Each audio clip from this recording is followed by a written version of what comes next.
Fala galera, excelente dia a você, telespectador, para quem teve no episódio passado sabe. Hoje nós estamos aqui no nosso segundo episódio do podcast Meu Plano Financeiro. A pessoa que vos fala aqui é Stefano Farias. Estou com uma ilustre convidada presente aqui hoje, que é a senhorita.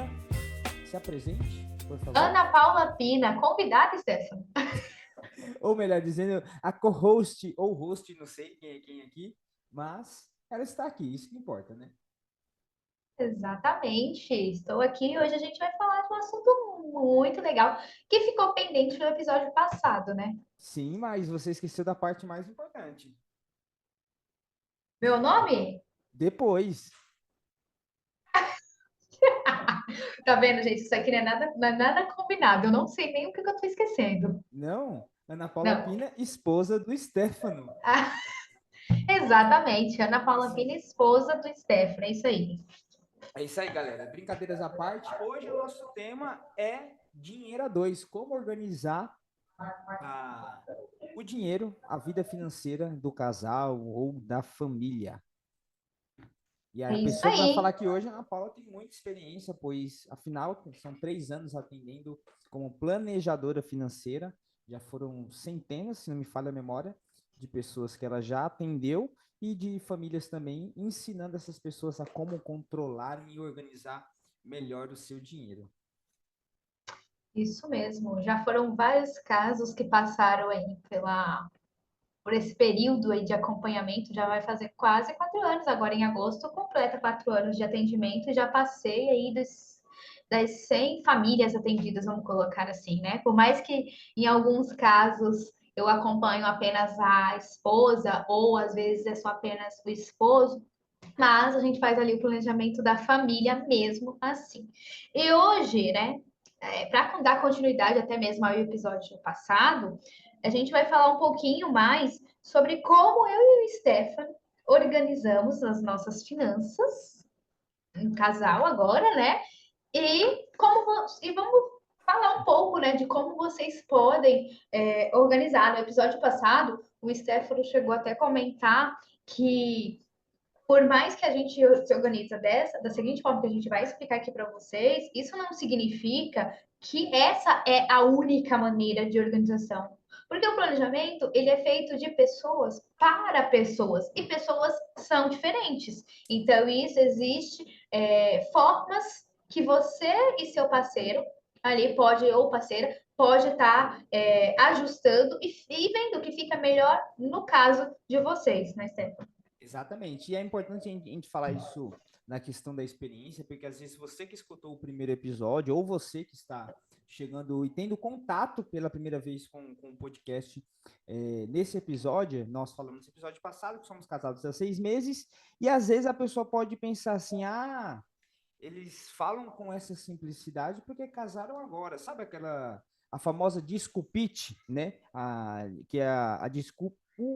Desculpite a vítima do fracasso, né? Tem até um termo em um livro bem antigo que fala sobre isso. E só que a gente tem experiência não somente com a nossa própria vida, mas sim com pessoas que nós atendemos, onde nós já ajudamos a organizar a parte financeira. E para a gente poder de fato começar o nosso assunto, gostaria de saber, Ana Paula, normalmente, por onde que você começaria quando se trata de como organizar a vida financeira do casal? Qual que é o ponto de partida? A primeira coisa é entender as prioridades de cada um. Né? Sempre quando vem uma pessoa para eu acompanhar e é em casal, no caso hoje eu até atendo mesmo uma pessoa um casal que não é casado ainda, eles estão em planejamento para o casamento, então por isso que hoje eu faço os dois juntos. Né, porque eles estão com esse propósito, mas quando vem um casal de namorados e tudo mais, eu sempre peço para que façam separados, né? Porque, querendo ou não, ainda assim, é de forma individual, quando se está namorando apenas e não tem um propósito ali de casamento. Então, a gente entende quais são ali as prioridades de cada um, quais são os sonhos individuais, se tem os sonhos ali em casal, e principalmente como cada um lidar com o dinheiro. Porque tem alguns casais que eu atendo que são um totalmente diferente do outro, que é um mais poupador e o outro mais gastador.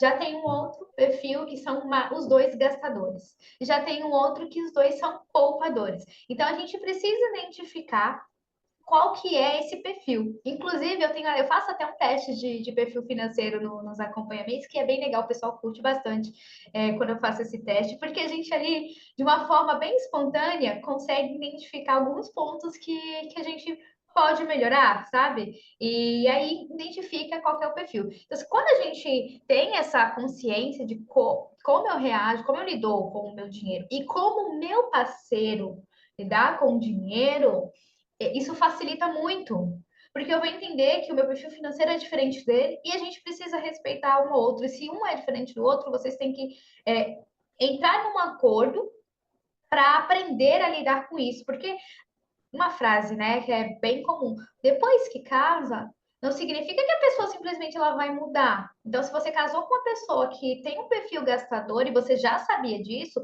não vai ser no casamento que vai mudar essa situação, né?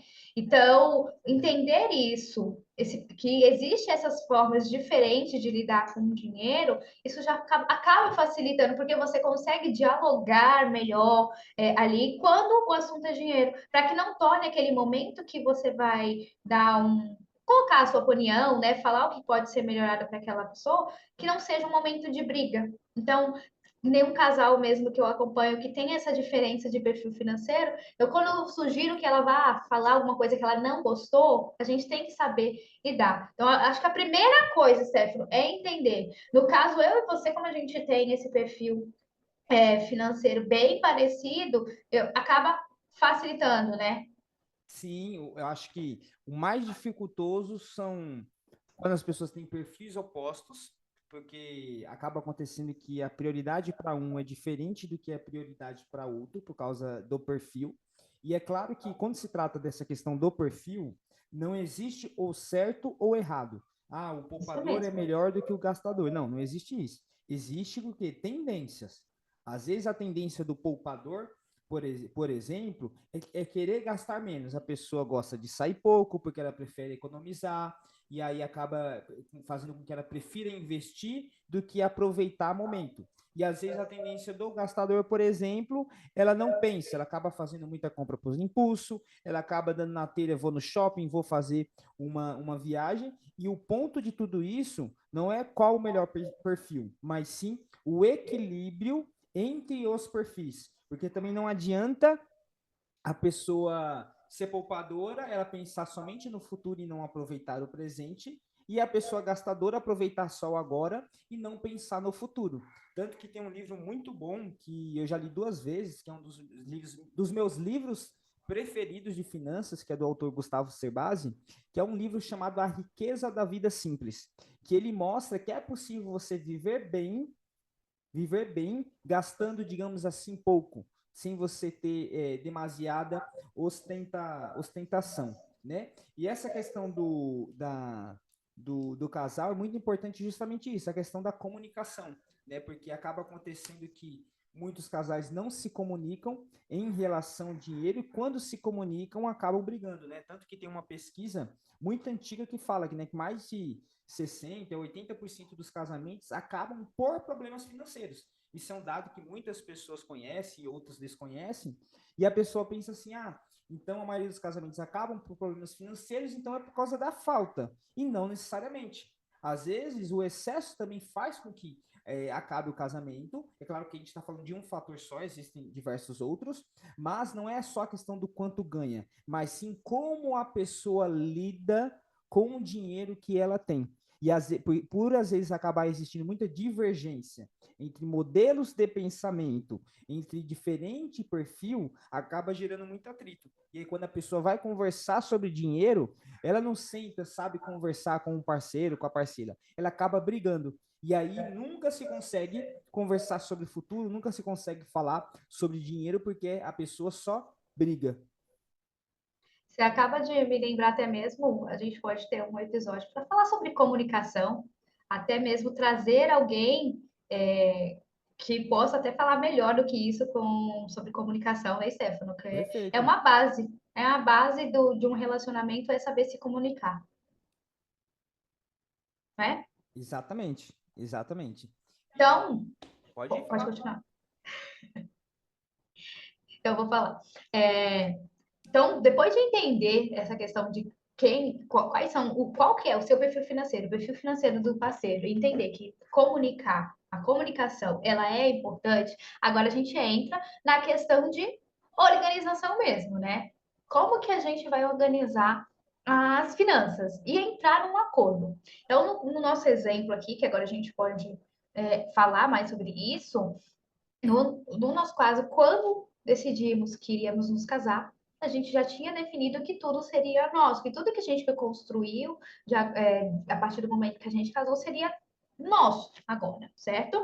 E, e como que ficaria então a questão de pagar as contas, do dinheiro e tudo mais, até porque nós dois somos autônomos, como a gente falou no episódio passado. Isso significa que nós somos donos do nosso próprio negócio e agora, né? Porque antes, lá no início do nosso namoro, a gente não tinha um prolabore definido. Hoje, a gente já tem o nosso próprio salário ali, né? Então, a nossa empresa, ela paga um salário pra gente. E aí, sim, a gente consegue definir o nosso padrão de vida. Já dá até para falar mais de um outro assunto aqui, ó. Se a gente vai lembrando das coisas e vai lembrando de episódios que dá para fazer. Então, falar sobre a questão de educação financeira para autônomos é muito importante, porque quando a gente sabe quanto que a gente ganha, a gente consegue definir um padrão de vida, né? Então, ter isso bem claro foi o que facilitou muito a nossa vida financeira no casal. Porque eu sei que eu posso até aqui, eu posso ir. A mesma coisa, Stefano, ó, até aqui a gente consegue ir. Então, juntos, a gente pode ir até aqui e tá tudo bem. Então, quando a gente casou, então isso já ficou claro. Eu ganhava um valor, Stefano outro, juntamos tudo e dessa forma que a gente organiza hoje. Então, o valor de entrada hoje a gente organiza tudo numa planilha, tá? Então, por quê? Porque a gente gosta de planilha, tá? Não, você, eu não. Eu só uso. Eu uso porque é uma ferramenta. Eu preferiria um sistema, né? Mas, na verdade, já foi uma grande conversão, né? Da Ana Paula sair da agenda para a planilha. Então, já foi um up muito grande. Né? Quem sabe um dia a gente chega a falar de um sistema, aí será o ápice de tudo.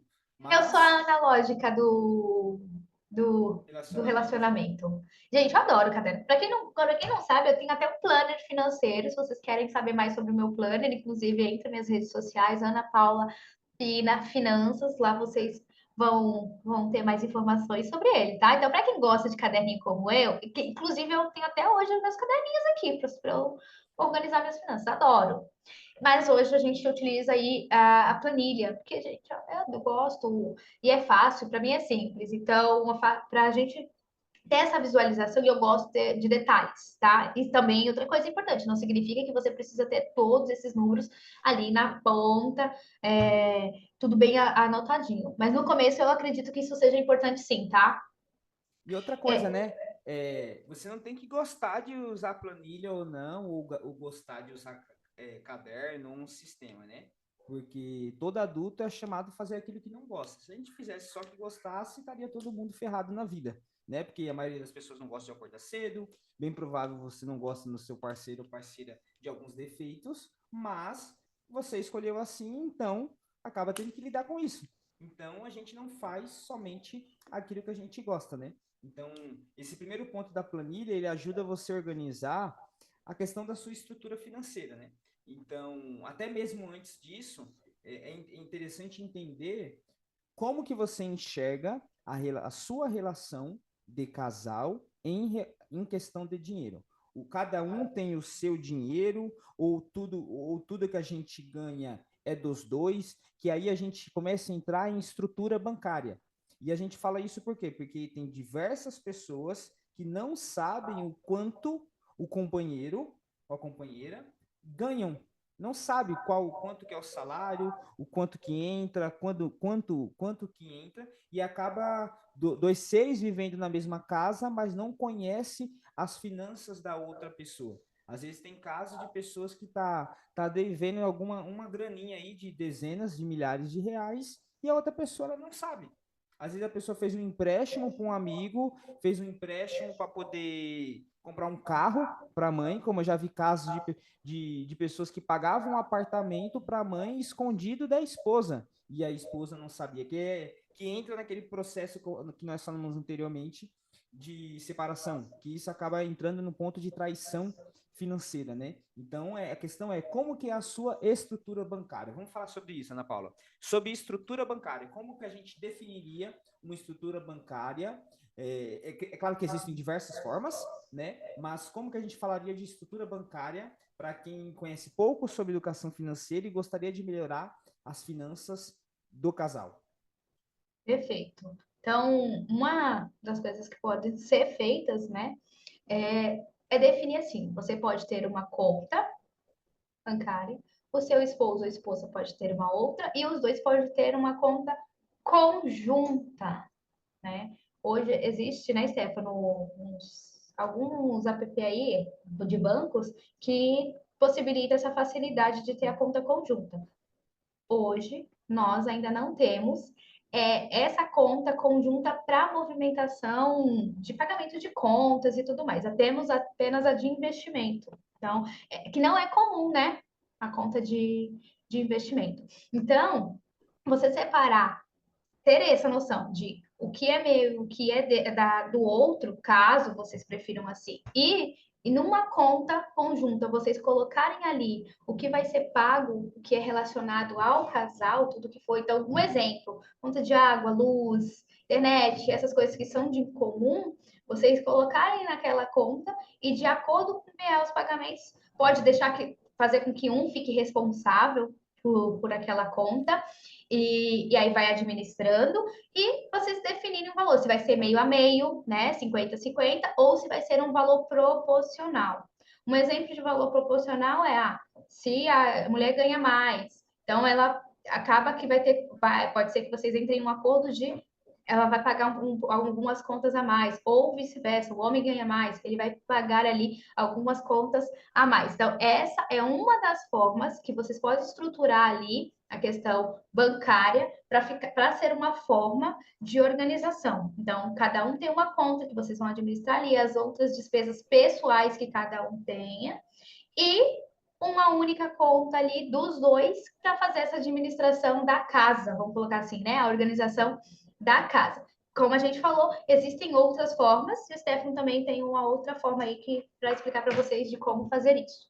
Exatamente. Então, essa que ela falou da conta conjunta, caso você não tenha uma conta conjunta, porque até às vezes mesmo a pessoa tem alguma restrição, tem algum medo, pode ser que tenha algum impeditivo, tem questão de conta salário e tal, às vezes hoje tem diversos bancos digitais onde mesmo que a conta esteja no seu nome, mas seja usada pelos dois, essa conta acaba flexibilizando para ocorrer esses pagamentos fixos da casa, aluguel, água, luz, telefone, internet, e assim vai, onde cada pessoa, dia X no mês, transfere um valor para poder serem pago aquelas despesas. E também existe a questão da estrutura bancária que muitas pessoas utilizam, por exemplo, é através do cartão de crédito. Então, a pessoa ela costuma, por exemplo, usar o cartão para poder concentrar os pagamentos. Então, a pessoa vai no mercado, ela vai lá e passa o cartão no mercado. Na maioria das coisas, ela paga com cartão de crédito, no final, ela só paga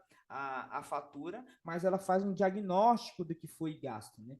Acaba muita gente achando que tudo que eu gastar, eu tenho que anotar. Não, não necessariamente. Você só precisa ter uma noção para onde o dinheiro ele está indo, né, das coisas que você vem pagando, para você saber o que está ocorrendo com o dinheiro, né? Porque senão não chega no final do mês está faltando 300, 400, 500 reais e você não sabe como que foi gasto esse dinheiro, né? E usar o cartão de crédito também, né, Steph, é uma forma de concentrar um único pagamento. Então, se você vai no mercado mais de uma vez, se você compra várias coisinhas aleatórias, né, os gastos variáveis que a gente tem aí no decorrer do mês e que não são exatamente aqueles valores todos os meses, acaba facilitando muito quando a gente usa cartão de crédito. Mas só uma observação em relação ao cartão de crédito: se você não consegue ter um controle preciso nisso, eu não recomendo que utilize cartão de crédito, porque aí você acaba tendo aquela ilusão que o cartão ele é uma extensão da renda. E isso acontece, é algo assim tão comum quando vem os mentorados me procurar, né, para entender melhor como organizar as finanças. E das coisas que me perguntam, que me falam, eu não sei organizar essa questão do cartão de crédito. Eu nem sei o que eu gasto no cartão de crédito. Então, se você tem esse perfil que não consegue controlar a fatura antes mesmo dela fechar, então uma observação aí, só um parênteses, né?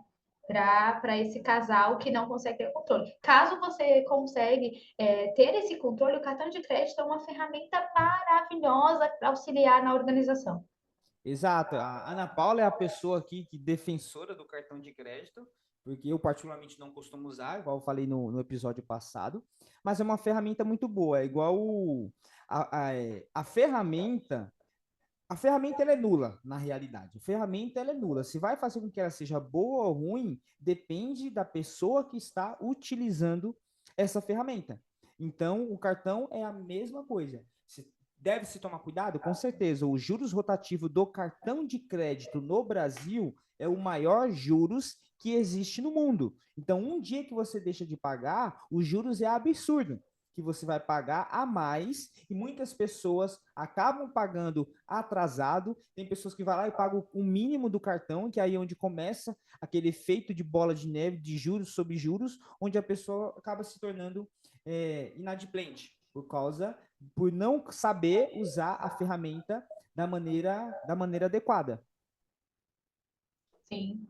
Então, essa forma é uma forma maravilhosa. Então, só tomar cuidado com essa questão de deixar bem claro até onde você pode ir com cartão de crédito. Exato. Para não E entender, ainda mais se o limite for alto, porque tem aquela sim, ilusão ainda maior, né? sim, os bancos, eles usam muitas vezes o cartão de crédito como uma forca. Eles vão dando corda, vão dando corda, vão dando corda. Enquanto você vai utilizando e vai pagando, ótimo. Quando você não paga, eles vão lá e te enforcam. Então, por isso, tem que tomar muito cuidado. E essa questão, a gente está falando das ferramentas, mas o mais importante é ter esse alinhamento familiar dentro de casa, saber conversar, seja ali uma vez por semana, cada 15 dias, ou uma vez por mês, sentar e mostrar os números de como está as finanças, o que está gastando muito, o que está gastando pouco, o que está fugindo do controle, porque assim, só pagar as contas, você vai até sobreviver, mas dificilmente você vai conseguir realizar sonhos. Porque uma das coisas que acaba acontecendo também, as pessoas, por exemplo, elas só vão pagando as contas, dá na telha, elas fazem uma viagem, aí elas pagam a viagem depois de viajar, mas elas nunca conseguem pagar uma viagem com antecedência e fazer aquela viagem tranquilo, sem ter que se preocupar com o que vai vir depois. E isso acontece por quê? Porque ela não tem um planejamento familiar mensal, por ela não fazer essa organização. E é claro, quando se fala de fazer esse controle, por exemplo, eu tenho um amigo que ele usa o bloco de notas do celular. Tudo que ele gasta, ele controla ali os gastos centrais, né? De moradia, os gastos fixos, como aluguel, água, luz e tal, a gente já falou, alimentação, e ele separa uma parte para diversão. Então, ele separa um valor X por mês para lazer, seja para o cinema, seja ir para uma festa, seja viajar, e aquele valor ele gasta sem ter que se preocupar com aquele valor. Simplesmente ele vai e gasta. Por quê? Porque ele separou uma parte do dinheiro. E se você não tem, e se hoje você só paga as coisas e está se sentindo perdida, nesse livro que eu falei do Gustavo Cerbasi, A Riqueza da Vida Simples, ele fala de uma estratégia chamada orçamento financeiro base zero. Pensa o seguinte, como se você fosse, ou você fosse casar, morar sozinha, ou acabou de constituir sua família, e você fosse estabelecer o orçamento familiar. Com base, quanto que você iria, em média, gastar com alimentação, você prevê ali um orçamento com base zero.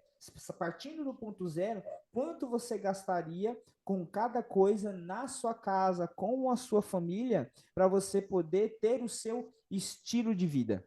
como que seria isso? Aí, partindo desse ponto, você vai ter uma noção de como vai andar, se a sua vida financeira, se o orçamento ele vai fechar de forma positiva, se ele vai fechar de forma negativa. É igual uma vez eu escutei uma história, né? O rapaz estava em uma palestra e aí perguntaram assim, quando depois que você paga todas as suas contas, quanto que te sobra? Aí a pessoa fala assim, sobra duas. Aí o palestrante perguntou, sobra duas? Como assim? Sobra duas. Ele falou assim, não, depois que eu paguei todas as contas, normalmente fica duas contas para eu poder pagar mês que vem, que eu não tenho dinheiro para poder pagar esse mês. Por quê? Porque a pessoa está tão endividada e às vezes ela está vendendo o almoço para poder comer a janta e acaba entrando nesse fluxo de dívida, por quê? Por ela não ter um planejamento familiar. Sim. E com base nisso, né, isso que o Stefano acabou de falar, nessa questão de vocês sentarem e conversar ali como que tá, alinhar, né, o que vocês, como está o mês, o que vocês pretendem fazer de agora em diante, é importante. Porque, querendo ou não, tem ali a questão da vida do casal, mas se isso não acontece, esse alinhamento não acontece, acaba prejudicando também a vida a vida de cada um ali, os planos de cada Amorosa, um. né? Não digo amorosa, mas eu falo assim, Os projetos futuros isso, individuais os projetos individuais. e Porque filhos, né? impacta. Oi? E filhos também, né? Porque a gente, Sim, citando a maioria dos exemplos como um casal, até porque a gente casou recentemente, por enquanto a gente ainda não tem sim, filhos, queremos ter esse ano ainda, mas existem famílias que têm filhos. Então também sim. tem essa questão, porque você pode até estabelecer, vou gastar em média 70% da minha renda com todas as minhas despesas fixas de casa. Pô, mas se você bater ali os seus 70% da sua renda e o seu filho tem um passeio na escola, dificilmente você vai virar para o seu filho e vai falar assim: filhão, sabe o que é? É que a gente já bateu o nosso teto aqui esse mês, você não vai poder fazer o passeio com os amiguinhos da escola. Dificilmente um pai ou uma mãe vai fazer isso. Ele vai abrir uma exceção para poder fazer com que o filho seja mais feliz e consiga fazer aquele passeio na escola, né? Mas para entrar em um assunto polêmico agora, é, o seu ponto de vista, Ana Paula, esposo e esposa precisa falar para o outro tudo aquilo que gasta? Por exemplo, você está na rua, saiu do escritório, você passou ali, pô, quer comprar uma blusinha, quer tomar um café sozinha no shopping com uma amiga do trabalho, com a irmã, precisa prestar contas e falar, ó, vou gastar tantos reais aqui, tem que comunicar, o que você pensa sobre isso? Na minha opinião, não. Esse tipo de coisa, um gasto que você tem ali porque comprou um lanchinho, porque comprou uma blusinha, coisas que não vão impactar, claro, né? De acordo, se não for impactar o orçamento do casal. Eu acredito que tá tudo tranquilo, né? Até porque eu defendo também cada um ter um valor ali que você possa gastar com o que você quiser. É importante isso. Você não precisa a todo momento estar falando, ó, tô gastando com isso daqui, ó, comprei uma blusinha. Não tem essa necessidade. Agora, se você vai comprar algo que o valor é um pouco maior do que ali, tipo, um valor. Depende do. Pré-estabelecido, do É, combinado entre o casal, né? isso. Vamos colocar assim, combinado entre o casal, que seja mais de 200, mais de 100, mais de 1.000 reais. 500 mil. Isso. Então, se é um valor assim maior do que vocês combinaram, é legal que seja comunicado. Então, esses dias, mesmo que inclusive chegou hoje, no dia que a gente está gravando esse podcast, chegou um quadro, que esse quadro eu queria muito, muito, muito faz um tempo. E eu falei para o Stefano, isso há 2 ou 3 semanas atrás, eu falei, eu vou comprar esse quadro porque eu quero e já estava no orçamento, já estava no orçamento, não.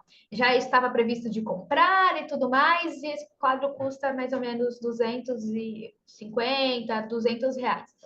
E aí ele falou, não é o momento agora, eu não acho que você deveria comprar isso agora. Espera mais um pouco. Aí eu falei, mas já tá no plano, tal, já tá... Ele espera um pouco, Ana. E aí, quando foi esse mês, a gente tinha uma meta de colocar um box aqui do banheiro. E o valor do box foi bem menor do que a gente tinha separado. Aí eu olhei para a cara do Stephanie e falei assim: posso comprar o quadro? Aí ele, agora pode. Então, foi uma forma assim, a gente entra em acordo, dependendo do valor daquele item, a gente tem que comunicar, porque senão o outro tá planejando alguma coisa e aí acaba que não vai dar para realizar aquilo dali, porque O parceiro prejudicou o planejamento.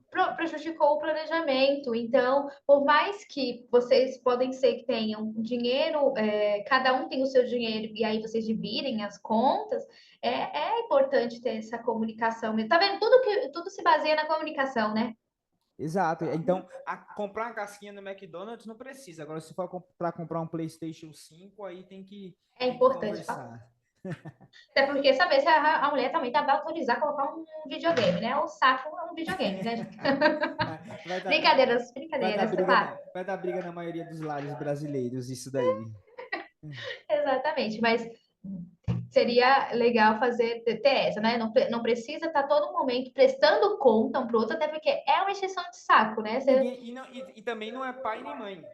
Exatamente, são dois adultos e adultos. Eu li esses dias no Instagram uma frase assim, que inclusive em breve eu postarei ela. Adultos têm que ter limites. Sim, é importante, todos temos que ter limites, principalmente os adultos, porque senão extrapola. E isso dentro de um relacionamento é importante também. Oi, Stefano. Pergunta final? É, é isso mesmo. Para finalizar, a gente falou aqui um pouco sobre gastar e tal, mas e o investimento? Só para finalizar, e aí a gente já fecha com chave de ouro. Mas e quando se trata de investimento? Como fazer, É, né? é a parte que eu mais gosto. É muito importante o casal estabelecer um valor fixo por mês ou uma porcentagem para poder pensar em poupar para poder poupar para o futuro, né? Partindo do ponto que você já tem a sua reserva de emergência. Então, para quem não sabe o que é reserva de emergência, é o seu custo de vida mensal. Então, por exemplo, se você tem um custo de vida mensal familiar de R$ 4.000, certo? Um exemplo, 4, 5 mil reais. É, você pega esse valor do seu custo de vida mensal, multiplica vezes 6. Essa tem que ser a sua reserva de emergência mínima ou reserva de segurança. Porque caso aconteça alguma coisa, o carro quebrou, ficou doente, vai precisar fazer um óculos, por exemplo, ou qualquer coisa que seja, você tenha de onde retirar esse dinheiro, conseguir pagar aquilo, sem precisar ficar pedindo emprestado, recorrer a empréstimo, financiamento. Então, você precisa estabelecer um valor fixo e estabelecendo esse valor a priori, quando cair o salário, a primeira coisa que você tem que fazer é se pagar. É você pagar esse investimento e tratar esse investimento como um boleto bancário. Se você só for pagar isso no final, depois de pagar todas as contas, acaba acontecendo de não sobrar nada e você não investir, porque aquilo aí não se torna prioridade e você acaba vivendo mês a mês e não consegue pensar para o futuro. Tem gente que consegue, paga todas as contas e ainda vai lá, tem a disciplina de ir e investir esse dinheiro para a reserva de emergência. Feita a reserva, você tem que pensar em questão de aposentadoria, você também tem que pensar em questão de realização de sonhos, comprar uma casa própria, trocar de carro, fazer uma viagem dos sonhos, e você precisa investir, mas precisa ser mensalmente, precisa ser algo recorrente para que se torne um hábito. A partir do momento que investir se torna um hábito, você não vê o dia que eu mais espero no mês, digamos assim, é o dia para eu poder investir e o dia que eu sei que vai cair dividendos na conta dos investimentos. É os dias que eu fico mais ansioso, é o dia de investir e o dia de cair o dividendo, porque eu quero saber o quanto que rendeu no último mês os investimentos. Então, é muito importante porque aí a gente está falando de futuro, para que você possa viver bem no futuro, mas é claro, sem deixar de viver bem o presente também. Não adianta você pensar só no futuro e não viver bem o presente, não adianta viver bem o presente e não viver bem no futuro, né? Tem que ter um ponto de equilíbrio. Isso aí. Claro que isso foi de Então, maneira rápida, né? Porque nós já vamos encerrar, mas a gente pode falar mais para frente somente de investimentos e como que nós fazemos aí com os nossos investimentos. Então, para finalizar, espero que vocês tenham curtido mais esse episódio aí. Deixe nos comentários aqui do comentário do Spotify, do YouTube, todas as plataformas que tiverem. E para finalizar, onde vocês podem nos encontrar, né, Steph? Porque a gente esqueceu disso no episódio passado, né? Nossas redes. Então, a minha rede social aí, vocês podem me encontrar no Instagram, Ana Paula Pina Finanças, tá? E também, futuramente aí no YouTube. No YouTube também tem aí o meu canal Ana Paula Pina e o nosso canal também em breve aí do meu plano financeiro. Você, Stefano? O meu é bem simples, Facebook Stefano Farias, Instagram Stefano Farias também. Stefano é S de sapo, T-E-P de pato, H-A-N-O. Stefano é um nome italiano, mas a família é do Ceará mesmo, tá? Então, Stefano Farias no Instagram, Facebook e em todas as plataformas. E é isso aí, galera. Tamo junto. Excelente dia, tarde ou noite para você. Gostou? Compartilha para que possa ajudar mais uma pessoa. Tamo junto, abraço, até mais. Até mais. Temos um podcast. Temos mais um episódio. Tchau, tchau.